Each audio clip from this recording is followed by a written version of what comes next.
The Medical Rights Association, and after Melody is Donna Colabella. Hi, thank you.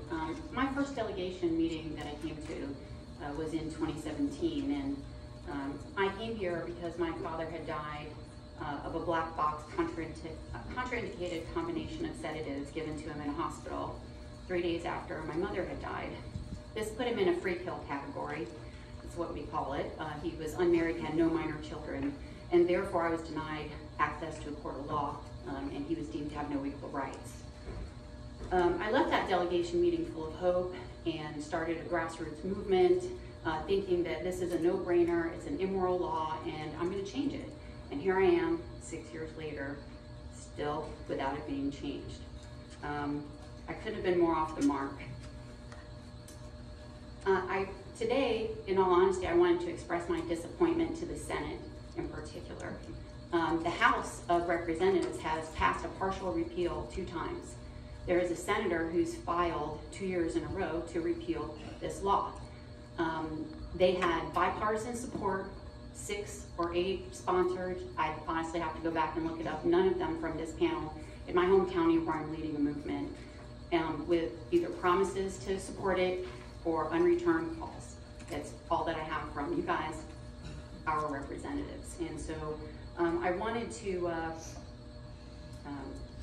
acknowledge that I understand that for politicians this is a complicated issue, that there are dollars at stakes and corporations' voices that are heard very loudly over the voice of the people, and I understand that. I want you to understand that for the people that want equal protection, that have suffered at the hands of negligent, grossly negligent and care, and lost someone, that they don't really care about the voice of the corporations, and a lot of them wish that you would hear their voices. I wanted to also extend to you on that note that our movement has largely become a support group where twice a month we have Zoom meetings and people come and talk and share their stories. A couple of examples this year that come to mind are a 42-year-old man who died from a botched hernia surgery that should have been very simple. A woman who her father had surgery, and the physician called her afterwards and said, I'm really sorry, I called to apologize because I was drunk when I operated on your father, and it's completely my fault. And these people have no rights to access a court of law. And one who's spoken here before and will speak again today, that the doctor just didn't close his mom up after surgery, right? And the numbers are growing. I want you to be aware that the movement is keeping everyone together, that I'm not going anywhere. You don't have to support me if you don't want to, but I will be here. I'll be here next year. I'll be here the year after, and we have more people joining every day. I also want to very quickly extend an invitation that if any of you want to come to the support group and hear from advocates themselves, because all advocates are victims, then I would welcome you and send you the link. It's 7 p.m. every other Wednesday. Thank you so much. Any questions? Yes, Representative Silver. Thank you, Chair. Really quick question. It states on this form here that you spoke to Representative Roach, or Representative Roach is going to file legislation this session? I have spoken with him. I'm not sure if he is going to file it again this session, because it's kind of that, I know you guys only have a set number of bills, and it's a little bit pointless if the Senate still refuses to hear it. Okay, so he did file it last session? He filed last session and the session before a partial repealer, and it passed the full House. Okay.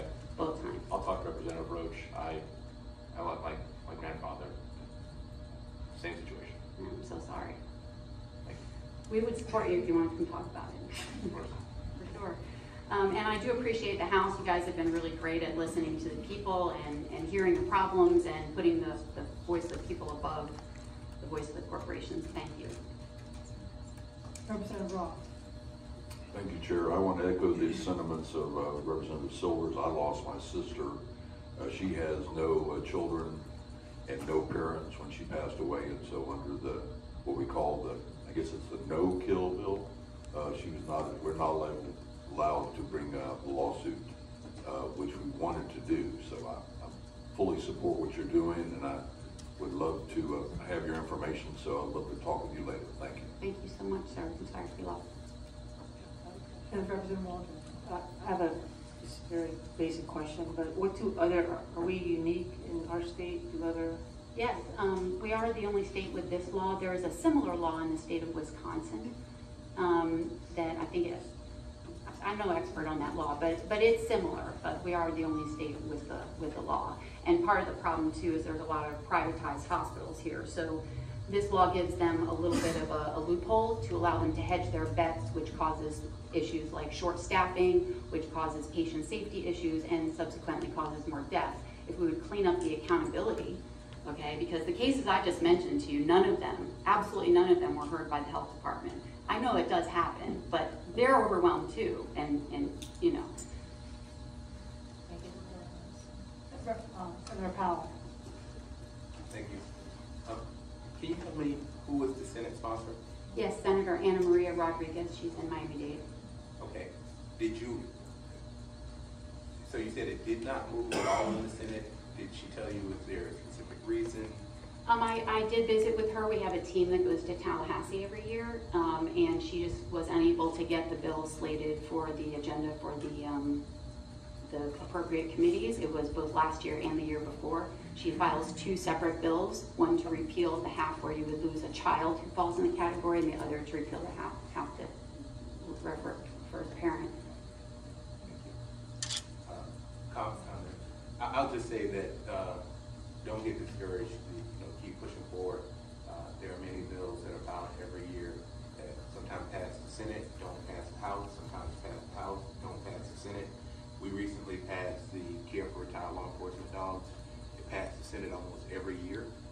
Finally, last year it passed the House, so I think we had been filing that since Senator Russo was in the Senate, and now I was in the House, and now it finally passed. So don't get discouraged.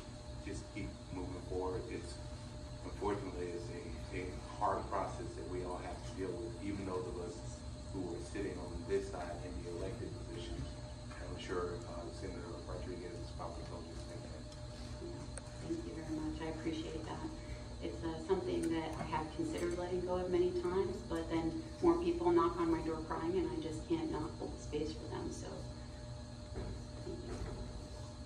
Well, okay. Thank you so much. Thank you. For being here. Donna.